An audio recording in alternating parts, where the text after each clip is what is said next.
Time ulit tayo bago kayo tumawid sa daan. Panoorin ang aming mga nakunan. Sa dinami-dami rin ng mga sasakyang matutulin ang arangkada, problema ng mga magulang na masigurong ligtas ang kanilang mga anak.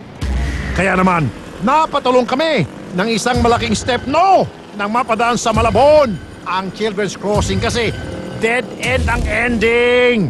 What's wrong with this video?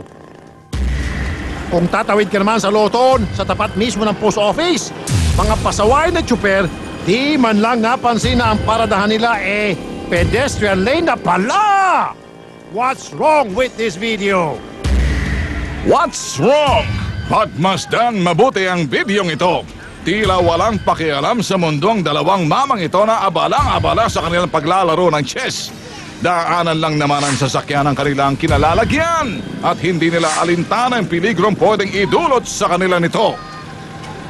Ay, sos Mariosep naman, oo. Mukhang sila na yata ang pambato ng ating bansa sa chess competition sa 2012 London Olympics. At mukhang tatalunin pa ang mga grandmaster ng chess. What's wrong in this video?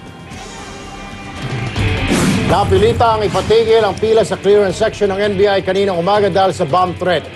May natagpuan kasing kahina-hinalang plastic sa gilid ng gusali kung saan kinukuha mga clearance. Pinalabas po lahat ng mga tao dahil sa akalang bomba o dili kay granada ang laman ng plastic. Pero nang buksan ng plastic, dalawang plastic na bote ng mantika na nakabalot ng tape at may lamang kape ang nakita ng bomb squad.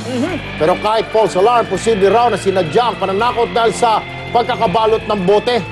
Nasa Forensics Chemistry Division ng NBI nakuha ang material para isailalim sa pagsusuri. Kala ko mag-picture rito. Ha? Nagamok ng isang senglot na hinihilang adik sa Caloocan kaninang madaling araw sa Caloocan. Kinilala ang suspect na si Jojo Aquino. Ayon sa dalawang kapitbahay niyang biktima, lumabas si